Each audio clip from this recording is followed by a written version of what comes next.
Degree, engineering, PG పూర్తి చేసి కూడా ఉద్యోగాలు లేకుండా నిరాశగా ఉన్నారా?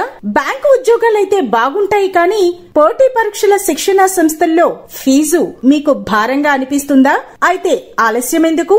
మన వెనిగండ్ల ప్రక్కనే ఉన్న కౌండిన్యపురంలోని కౌండిన్య ఐఏఎస్ అకాడమీలో హైదరాబాద్ నుండి అత్యున్నతమైన ఫ్యాకల్టీతో ఆర్థిక భారం మోయలేని వారికి సేవాభావంతో లాభాపేక్ష లేకుండా కేవలం మంచి ఫ్యాకల్టీతో అతి తక్కువ ఫీజుతో నిర్వహించబడుతున్న మన ఐఏఎస్ అకాడమీలో చేరండి, చేర్పించండి, ఉద్యోగం సాధించండి. వివరాలకు doctor E V Narayana, retired principal, TGPS college, Guntur, founder and chairman cum managing trustee, Guntur, Andhra Pradesh. Cell number 9966112933.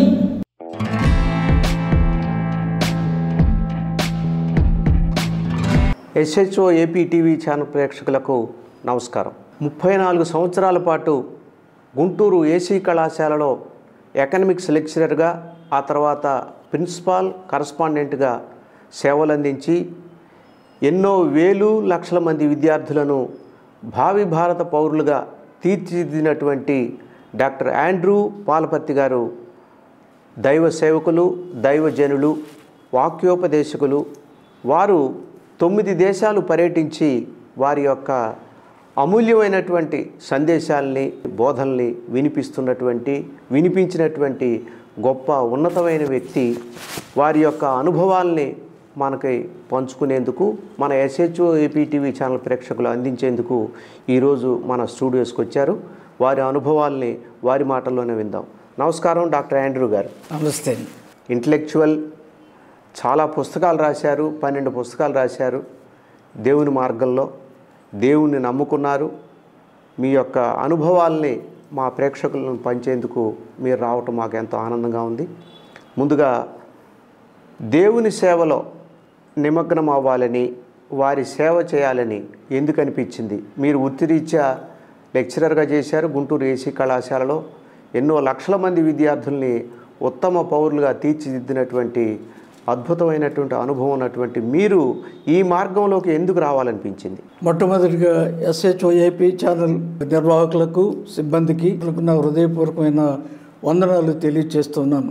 అవును, నేను ఆంధ్ర క్రైస్తవ కళాశాలలో సుమారు 35 సంవత్సరాలు పనిచేసి ఆయా బాధ్యతలు స్వీకరించి ఒక సొసైటీలో ఒక గుర్తింపు అంటూ పొంది రిటైర్ అయిన తర్వాత నేనేం చేయాలని నేను నా శ్రీమతి కూర్చొని ఆలోచన చేసినప్పుడు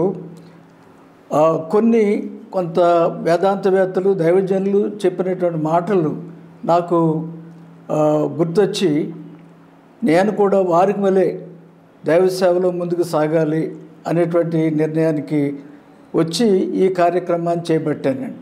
నన్ను ఈ రీతిగా ఈ డైరెక్షన్లో వెళ్ళటానికి ప్రోత్సహించినటువంటి కొంతమంది దైవజనులు పేర్లు ఇక్కడ నేను తప్పనిసరిగా ప్రస్తావించాలి. వారిలో మొదటి వారు ఏడబ్ల్యూ టోజర్. ఆయన 20వ శతాబ్దపు ప్రవక్త అని అంటారు.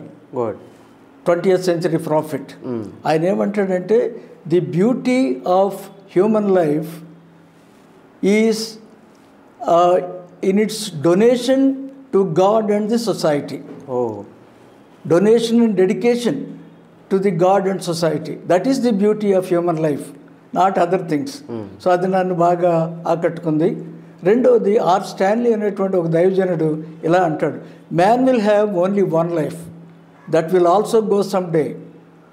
What we do for God will determine our final destination. Whether we go to hell or heaven will be ultimately decided by what we do to the society and to the God when we are alive.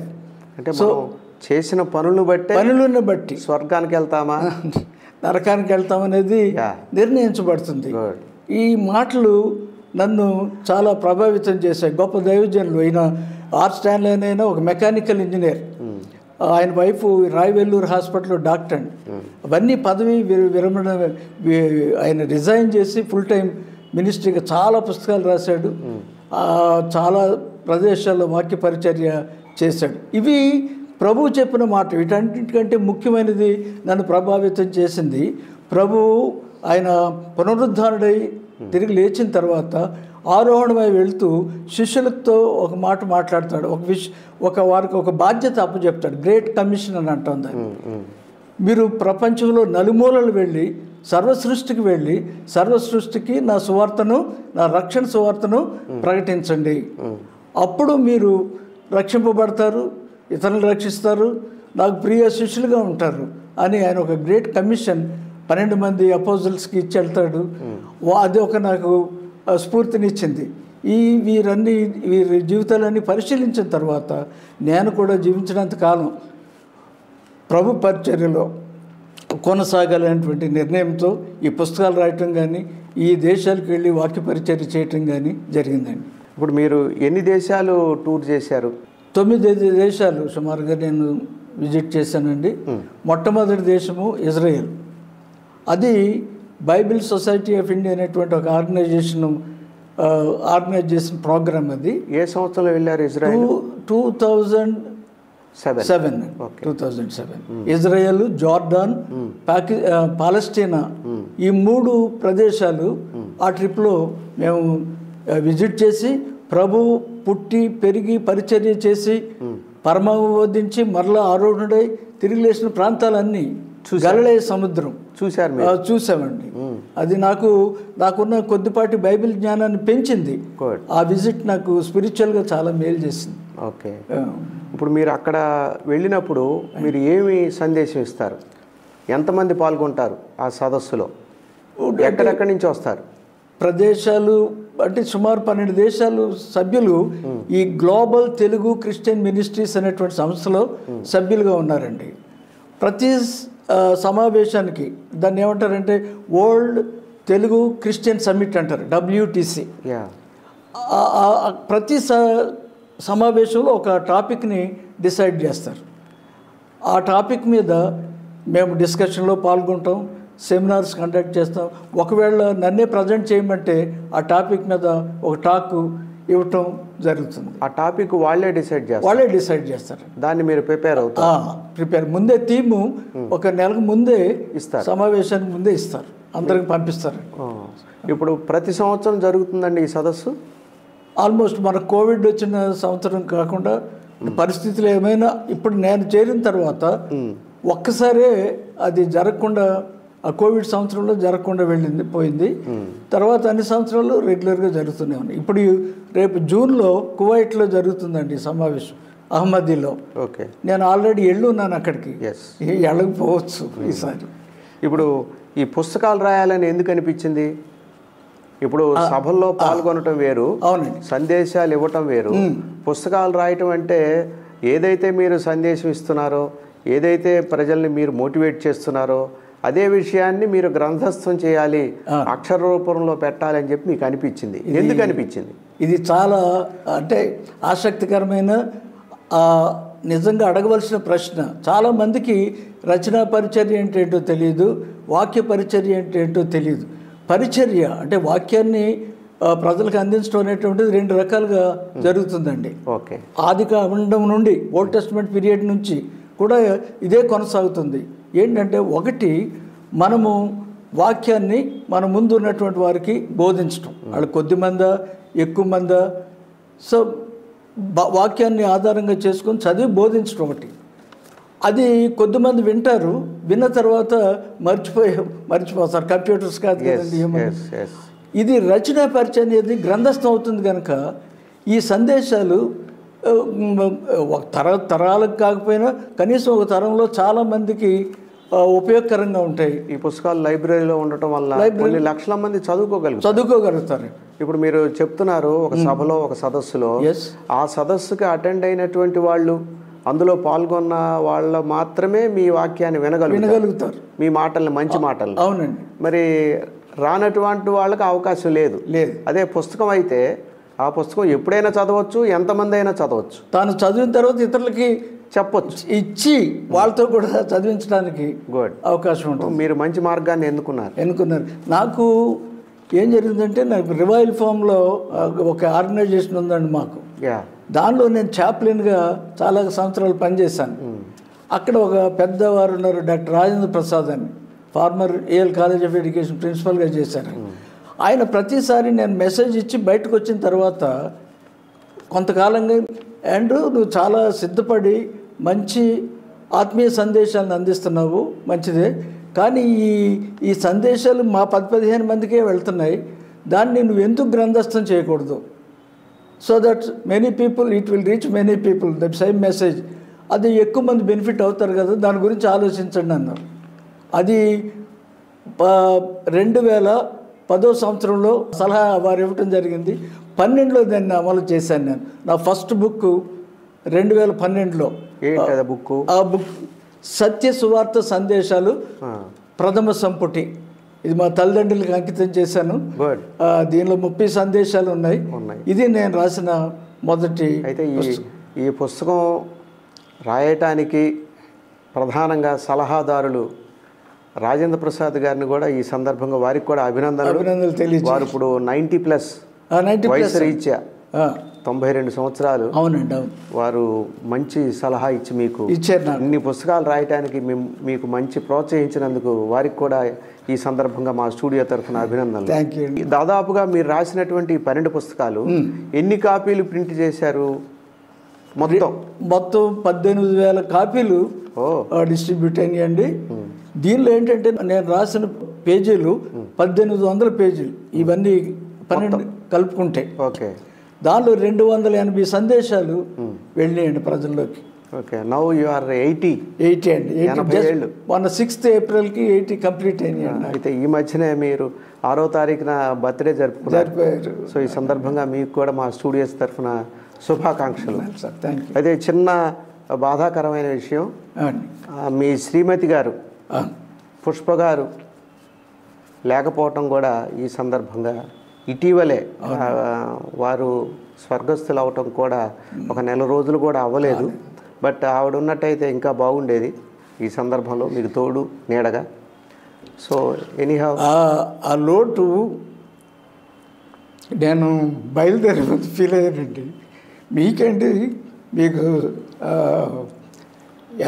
మీకు చక్కగా మాట్లాడగలరు, చెప్తారు, మీరేమి tension ఏం feel అవసరం లేదని నైతికంగా నన్ను బలపరిచేది మా మారల్ సపోర్టు. అది లేని లోటు ఈరోజు మార్నింగ్ కొంచెంసేపు నేను ఫీల్ అయ్యాను. ఆవిడ కూడా బైబిల్ చదివేవారు రోజు. మీకు కొన్ని సందర్భాల్లో మీరు చెప్పారు, కొన్ని పుస్తకాలు రాసేటప్పుడు కొన్ని సందర్భాల్లో ఆవిడ కూడా మీకు సలహాలు ఇస్తుండేదేని. అవునండి. కాబట్టి ఆవిడ లోటుగానే ఉందండి ఇక నుంచి భవిష్యత్ కాలంలో. అవునండి. నేను ఇన్ని పుస్తకాలు రాయటానికి అసలు ఆమె ఒక మంచి ఆధ్యాత్మిక పరిపక్వత, ఎదుగుదల ఉన్న కుటుంబం నుంచి వచ్చింది. మా మామగారు కానీ, మా అత్తగారు కానీ, మా పెద్దబాబు గారు, వీళ్ళందరూ వాక్య పరిచర్యలో ఉన్నవాళ్ళు. ఆ కుటుంబంలో చిన్నదేమి. ఆ దైవ భక్తి సంవత్సరానికి కనీసం 3 సార్లు మొత్తం హోలీ బైబిల్ కంప్లీట్ చేసేదండి. అంచేత నేను పుస్తకాలు రాసేటప్పుడు నాకు ఏదైనా రిఫరెన్స్ అవసరం అయితే నేను అరగంట పట్టి ఎత్తుక్కునేదాన్ని 5 నిమిషాల్లో ఆమె నాకు అందించేది. అట్లాగే నాకు చాలా టైం సేవ్ అయ్యేదండి పుస్తకాలు రాయటంలో. కానీ నేను రాయటానికి తప్పనిసరిగా నా శ్రీమతి పుష్పకుమారి ఆండ్రూ చాలా తోడ్పడింది. ఇప్పుడు ఆ లోటుని దేవుడు భర్తీ చేయాలని కోరుకుందాం. మొదటి దేశం వెళ్ళినప్పుడు అక్కడ ఏ సందేశం ఇచ్చారు? జీసస్ ఎక్కడ పుట్టాడు? బేత్లెహేంలో.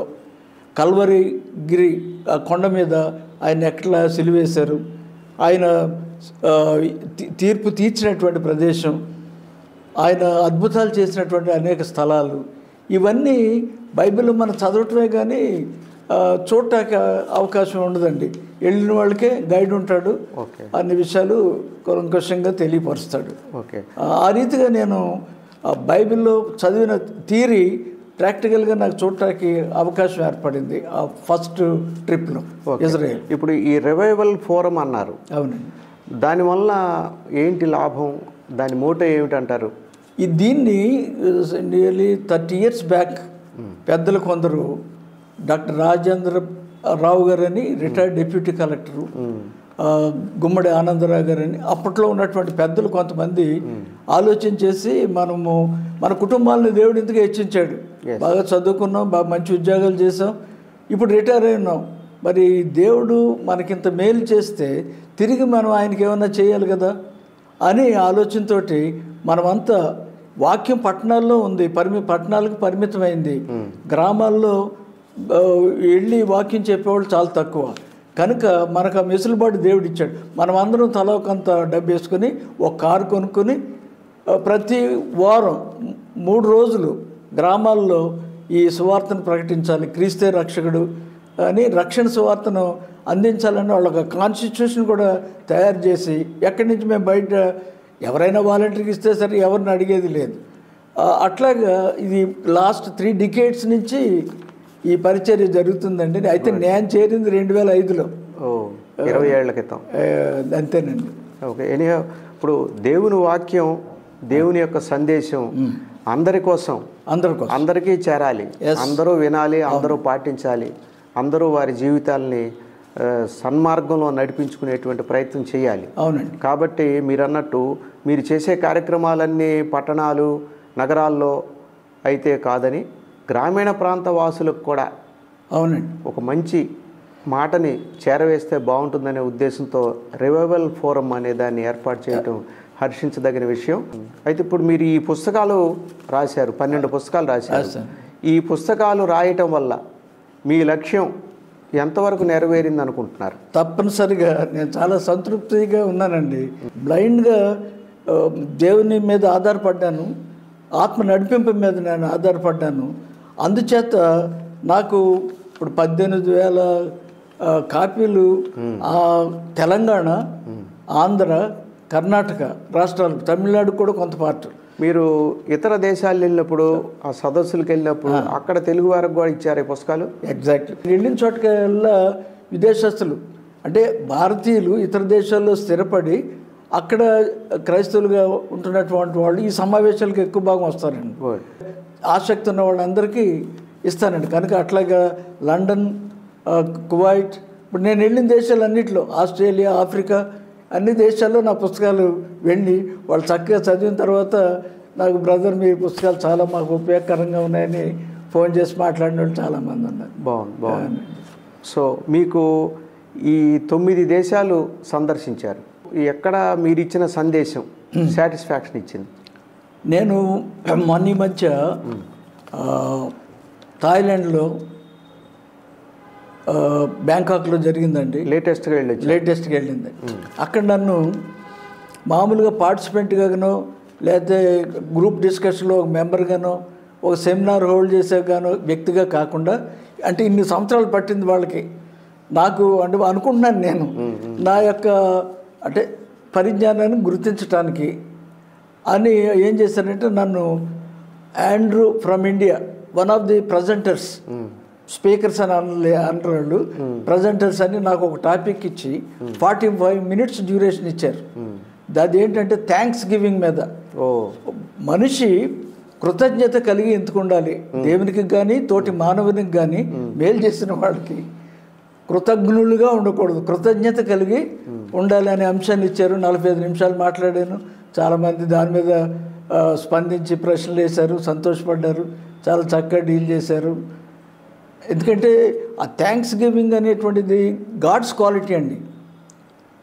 ఆయన ఏం చేస్తాడంటే 5 రొట్టెలు 2 చిన్న చేపలు తీసుకొని, ఆయన దేవుని కుమారుడు, త్రిత్వంలో ఒక వ్యక్తి అయినప్పటికీ ఆయన ఏమంటాడంటే ఆకాశం వైపు కన్నులెత్తి, తండ్రి నీకు కృతజ్ఞతాస్తుతులు, నువ్వు ఈ కార్యం చేసినందుకు కృతజ్ఞతాస్తుతులు చెల్లిస్తున్నాను అంటాడు. ఆయన దేవునికి కృతజ్ఞతాస్తుతులు అంటే ఈ 5 రొట్టెలు ఎన్నో వేల మందికి, 5,000 మందికి ఆహారం పెట్టగా 12 గంపలు ఎత్తారు. ఇది ఎవరి కార్యం? తండ్రి అయిన దేవుని కార్యం. కనుక తండ్రికి మానవునిగా భూమి మీద ఉన్నటువంటి కుమారుడు తండ్రి అయిన దేవునికి కృతజ్ఞతాస్తుతులు చెల్లిస్తున్నాడు. అట్లాగే మనం అందరం దేవుని దగ్గర నుంచి ఏదైనా మేలు పొందినప్పుడు ఆయనకి కృతజ్ఞతలు చెల్లించాలి. క్రీస్తే చెల్లించాడు. ఇప్పుడు నిన్ను వలె నీ పొరుగు వారిని ప్రేమించుము, ఇది జీసస్ యొక్క మెయిన్ కాన్సెప్టా? అవునండి, అవును. జీసస్ యొక్క మెయిన్ కాన్సెప్ట్. బైబిల్ కూడా పదే దాని గురించి చెప్తుంది. అది ఆ మాట ఎంతవరకు ఆచరణలో ఉందంటారు? అదేనండి ఇప్పుడు మీ ఎక్స్పీరియన్స్. అది కనుక ఆచరణలో ఉంటే సమాజంలో ఈ అల్లుకోలాలు, ఈ కొట్లాట్లు, ఈ దొంగతనాలు, దోపిడీలు ఉండవు. ప్రక్కని మనం చూసి ఓర్చలేము. ఇంకా అమెరికాలో ఒక సామెత ఉంది, బెగ్గర్ మై నైబర్ అనుకుంటాడంట.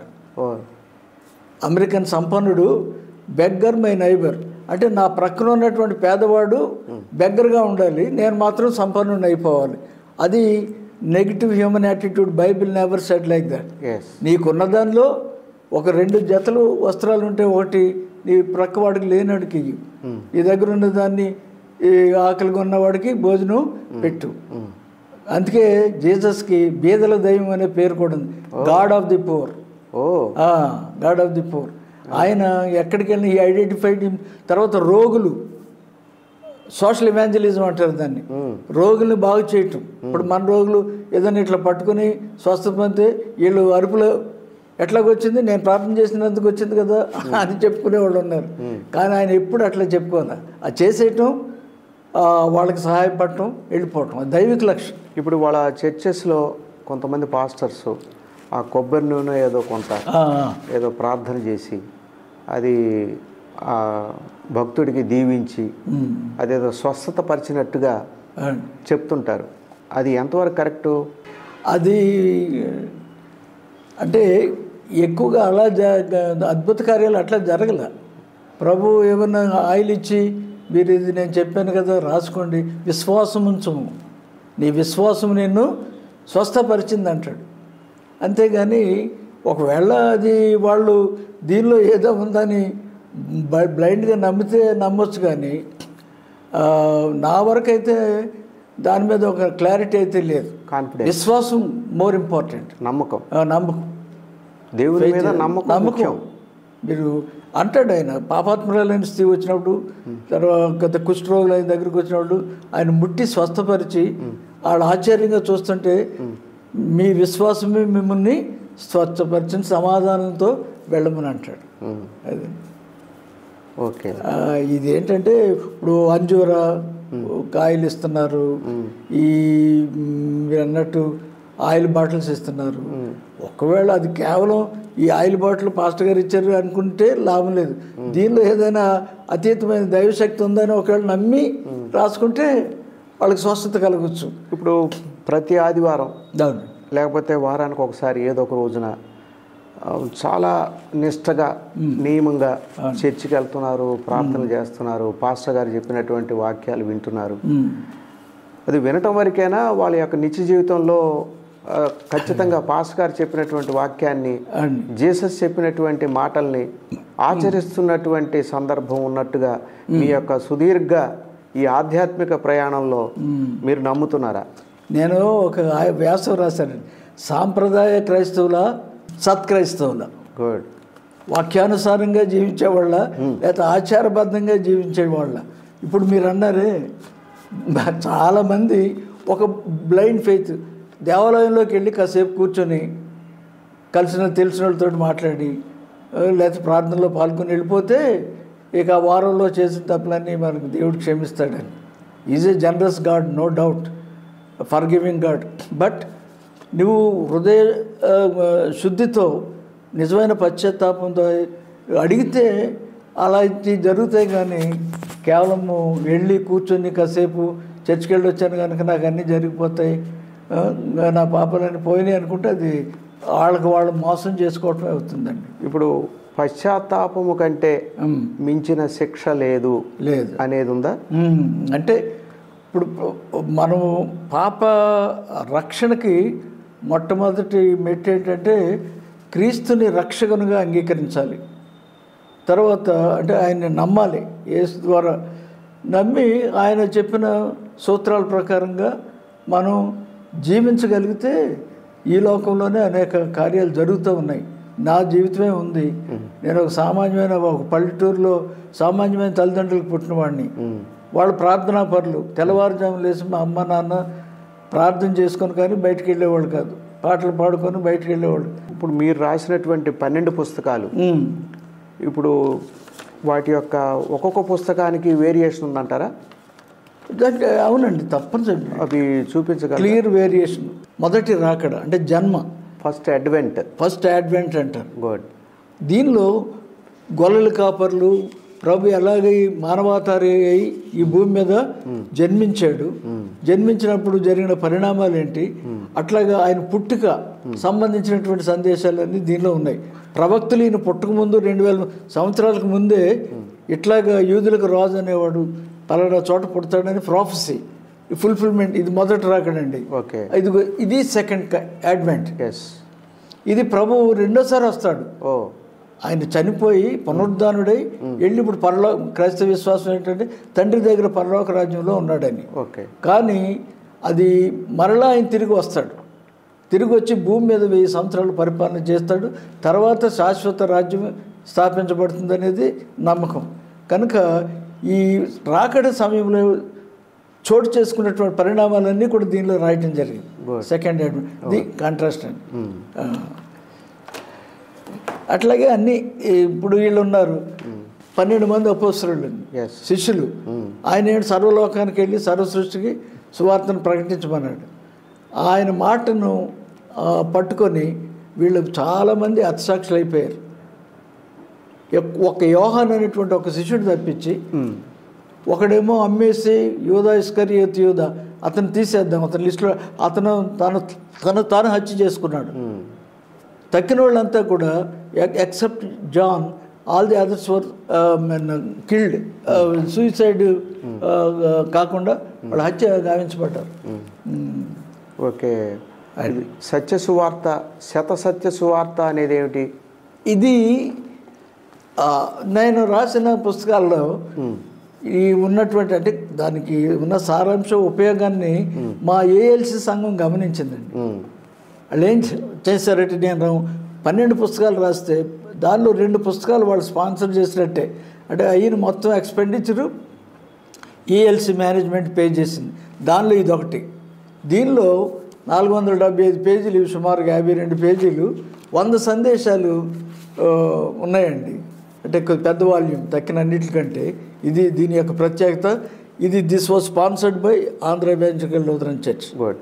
ఇప్పుడు ఈ 12 పుస్తకాలు రాయటానికి మీకు నాలెడ్జ్ ఎక్కడి నుంచి సంపాదించారు? ఒక మాట ఉందండి,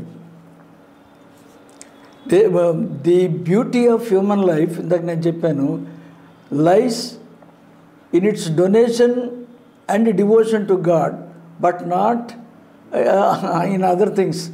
ఇది ఏంటంటే నేను తప్పనిసరిగా నా వయసులో అంటే ఈ 70 సుమారుగా 68 సంవత్సరాల వయసు ఉన్నప్పటి నుంచి మొదలెస్తే ఇప్పటికి 12 పుస్తకాలు అయినాయి. అంటే ఆ వయసులో శ్రమ పట్టడం అనేది నాకు ఒక దైవ శాఖ నుంచి ఆ స్ఫూర్తి నాకు దొరికింది. ఖచ్చితంగా. ఇప్పుడు మీరు 80 ఏళ్ల వయసులో ఉన్నారు. అవునండి. ఇప్పుడు ఈ మధ్య 80వ సంవత్సరంలో కూడా ఒక 12వ వాల్యూమ్ రాశారు. మరి రాయాలి అంటే ఒక మెమరీ, అవునండి, ఒక ఆలోచన, అంటే వయసును బట్టి అవునండి జ్ఞాపక శక్తి ఉండాలి, ఆలోచనలు రావాలి, రాసేటువంటి శక్తి ఉండాలి, ఆ టైంను కేటాయించాలి. ఇవన్నీ కూడా ఈ దైవ సంకల్పం అని దైవ సంకల్పము భావించవచ్చు. దేవుడిచ్చిందని నేను నమ్ముతున్నానండి. లేకపోతే నా వల్ల కానే కాదు. ఎందుకంటే నేను ఆల్రెడీ చాలా ఎగ్జాస్ట్ అయిపోయాను ఫిజికల్గా. ఎంఫిల్ చేశాను. అది ఒక డిజర్టేషను 1 year ఫుల్ కోర్సు ఆంధ్ర యూనివర్సిటీకి వెళ్ళి చేశాను. సాధారణంగా 70 ఏళ్ళు దాటితేనే పిల్లల్లో ఏ పని చేయనివ్వరు. అలాంటిది మీరు రాయటాలు, చదవటాలు ఇవన్నీ అంటే మరి ఐసు కళ్ళు కూడా సహకరించాలి, రాయగలగాలి, మళ్ళీ అవి తప్పులు దిద్దుకోవాలి, కంప్యూటర్ దగ్గర కూర్చోగలగాలి. 80 ఏళ్ల వయసులో కూడా ఇంతటి గొప్ప కార్యాన్ని చేస్తున్నారంటే తప్పనిసరిగా మీకు దైవ సంకల్పం ఉంది. నాకు ఒక్క పాస్టర్ గారు ఇంతమంది ఏఎల్సి పాస్టర్లో నాకు సహాయపడిన ఈ 12 పుస్తకాలు అని ప్రస్తావించాలి. లేకపోతే అది క్రైస్తవ్యం కాదు. కేకే పాల్, ఆయన Hindu convert. Okay. Krishna Paul ఆయన పేరు. ఆయన నాకు ఆయనకు తెలుగు భాషలో కొంచెం కమాండ్ ఉంది. చక్కగా నేను ఏదైనా తప్పు రాస్తే పదాలు కరెక్ట్ చేసేవాళ్ళు. పాస్టర్ గారు కనుక దీన్ని ఎట్లా ఎక్స్ప్రెస్ చేస్తే కొంచెం బాగుంటుంది మాస్టర్ గారు అని సబ్జెక్ట్ విషయంలో కూడా కొన్ని సలహాలు ఇచ్చేవారు. పత్రికల్లో ఎప్పుడన్నా కాలమ్స్ రాశారా? రాశానండి. అసలు నా రచనా పరిచర్య ప్రారంభమైందే ఈ పత్రికల్లో రాయటం ద్వారా. అది కూడా నేను చెప్పాను కదా, వెంటనే నేను రివైవల్ ఫామ్లో జారలా. 2003లో నేను రిటైర్ అయిన తర్వాత వాక్య పరిచర్య చేయాలని మనసులో ఉంది, దేవుని సేవ చేయాలి. ఎట్లా చేయాలి, నాకు పిలుపును రావాలి కదా, పిలుపు ఏ రూపంలో వస్తుంది, ఇవన్నీ తెలియని విషయాలు. అయితే ఒకటి అనుకున్నాను, ముందు ఒక ఆర్టికల్ మనం రాసి పంపుదాము, అది ఒకవేళ పబ్లిష్ అయితే నేను రచనా పరిచర్య చేయటం దేవుని చిత్తం ఉంటుంది, ఇక్కడ నేను ప్రొసీడ్ అవ్వచ్చు అనుకొని వార్త ఆధ్యాత్మిక కాలంలో ఆదివారం వచ్చే కాలంలో ఒక ఆర్టికల్ రాశానండి, చిన్నది. అది వాళ్ళు ప్రింట్ చేశారు. అది 11 వారాలు వాళ్ళు మధ్య మధ్యలో బ్రేక్ ఇచ్చినా, వేరే వాళ్ళకి ఛాన్స్ ఇచ్చినా, నాయి మాత్రం 11 సందేశాలు ప్రింట్ చేశారు. అప్పుడు నేను అనుకున్నాను, so it is the will of God for me to do writing ministry also అనేది. తర్వాత మాకు శాంతి కిరణం అనేటువంటి ఒక మ్యాగజైన్, అది తెలంగాణ ఆంధ్ర చాలా పాపులర్గా ఉండే మ్యాగజైన్. అది దానిలో 16 సందేశాలు రాశానండి ఈ పుస్తకాలు రాయటానికి ముందు. అదొకటి. తర్వాత ఆంధ్ర లోదరన్ అని ఏఎల్సి ఆఫీస్ నుంచి పబ్లిష్ అయ్యేది ఒకటి ఉంది, దానికి రాశాను. బేత్ షాలోమ్ అని ఒక ప్రైవేట్ పాస్టర్ గారు నడిపిన జర్నల్, దానిలో కూడా నా ఆర్టికల్స్ పబ్లిష్ అయింది. ఎందుకు దేవుడు నాకు ఆ సమయస్ఫూర్తి అట్లాగే ఇచ్చి, ఇందాక నేను చెప్పాను సత్క్రైస్తవుడు సాంప్రదాయ క్రైస్తవుడు క్యాచీగా ఉంటాయి టైటిల్స్. సందేశం కూడా అంత అట్లాగా. డర్బన్ సౌత్ ఆఫ్రికాలో చెదరగొట్టేవాడే చేరదీసేవాడు. తర్వాత 24 బ్యాంకాక్లో ఆయన ఎందు నిలిచేవాడు, ఆయనలా నడిచేవాడే ఉండాలి. వీటన్నిటికీ పబ్లిష్ అయినాయండి వాళ్ళ మ్యాగజైన్స్. ఇప్పుడు చర్చెస్లో పాస్టర్స్ చెప్తా ఉంటారు వాక్యం ఆదివారం పూట, కొంత సమయం కేటాయించి. ఇప్పుడు వాక్యం చెప్తూ ఉంటారు, మధ్యలో కొన్ని సామాజిక అంశాల గురించి ఉదాహరణలు చెప్తుంటారు, కొన్ని ప్రస్తావిస్తుంటారు. మరి ఆ అంశాలు కొన్ని అప్పుడప్పుడు అక్కడక్కడ కొన్ని చర్చల్లో వివాదాలు అవుతుంటాయి. అది అలా చెప్పొచ్చా సామాజిక అంశాలు వాక్యం చెప్పేటప్పుడు? లేదు. ఇప్పుడు ఆ అప్లికేషన్ అనేది సరిపడగా ఉండాలి. ఎంతవరకు అది మనకి ప్రజల్లో పాజిటివ్గా తీసుకుంటారు. అయితే ఒకటి అట్లాగని వాక్యానికి వ్యతిరేకంగా జరిగిన దాన్ని ఖండించకూడదని కాదు. పౌలు అంటాడు, ఖండించము, గద్దించము, బుద్ధి చెప్పుము.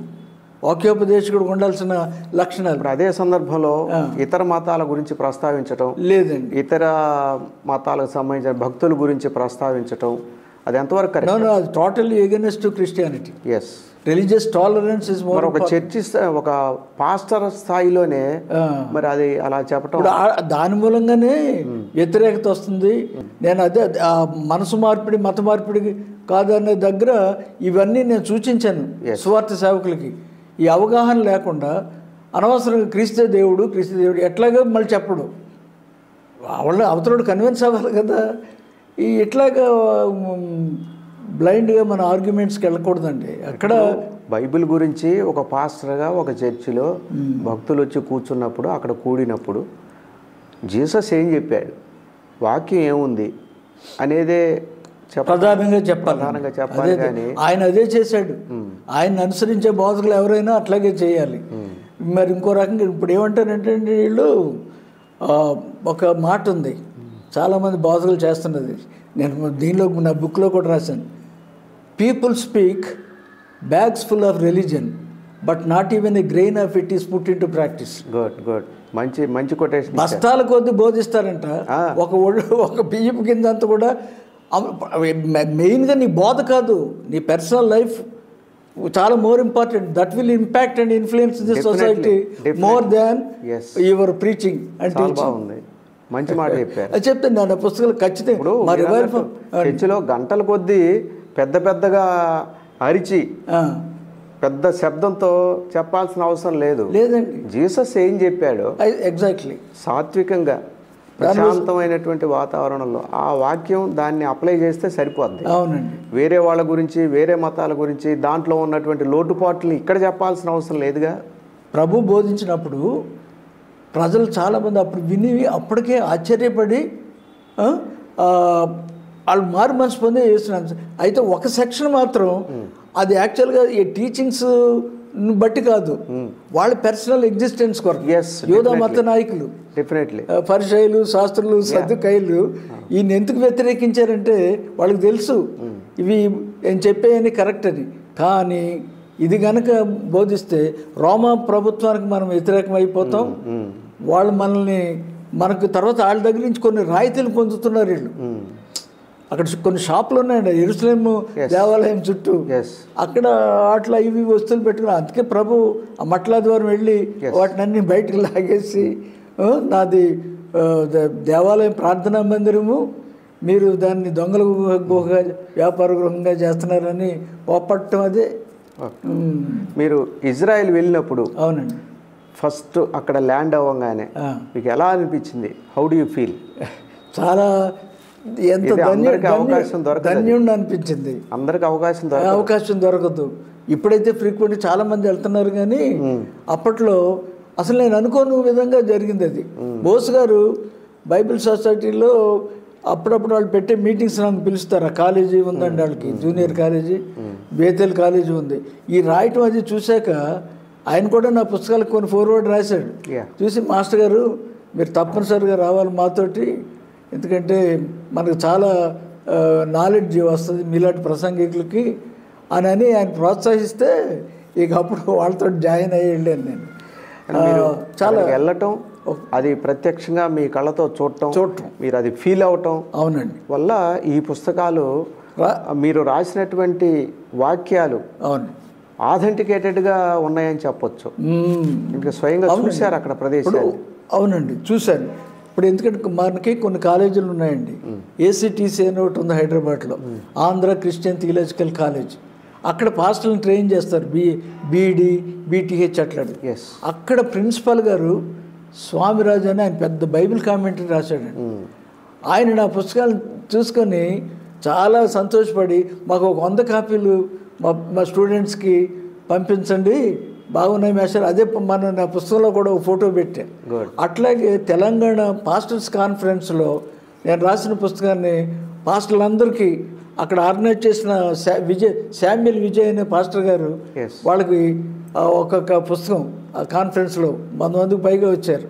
అట్లాగా స్ప్రెడ్ అయ్యండి. తర్వాత అన్ని లీడింగ్ బుక్ పబ్లిషర్స్ నా పుస్తకాన్ని అమ్మారు. Alpha, Christian truth book centre, Nelson's book centre, ఇక్కడ ప్రబోధ, ఇవి మనకు మెయిన్గా గుంటూరు విజయవాడలో ఉన్నాయి. అన్నిట్లో ద్వారా నా పుస్తకం వెళ్ళింది. సార్ ఆండ్రూ గారు, లాస్ట్గా మీరు ఒక పాస్టర్స్కి 25-30 ఏళ్ళు వయసున్న వాళ్ళు కూడా పాస్టర్స్గా ఇవాళ చర్చిలు పెట్టి బోధలు చేస్తున్నటువంటి సందర్భాలు, వాళ్ళకి మీరు ఇచ్చేటువంటి వాల్యుబుల్ మెసేజ్? నేను ఒక సందేశం రాశానండి. సువార్థికులకు చిన్న వాళ్ళనే దృష్టిలో పెట్టుకొని చిన్న క్లుప్త సందేశం అని ఒకటి రాశాను. దానిలో ఇవన్నీ మెన్షన్ చేశాను.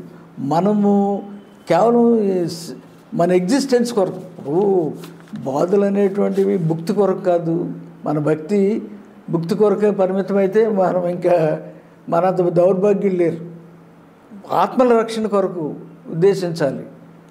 ఇప్పుడు నేను ఈ వయసులో కష్టపడ్డా. నేను జాన్ వెస్లీ, నాకు స్ఫూర్తి ఆయన 86 సంవత్సరాలు బ్రతికి ప్రభు సన్నిధి చేరాడు.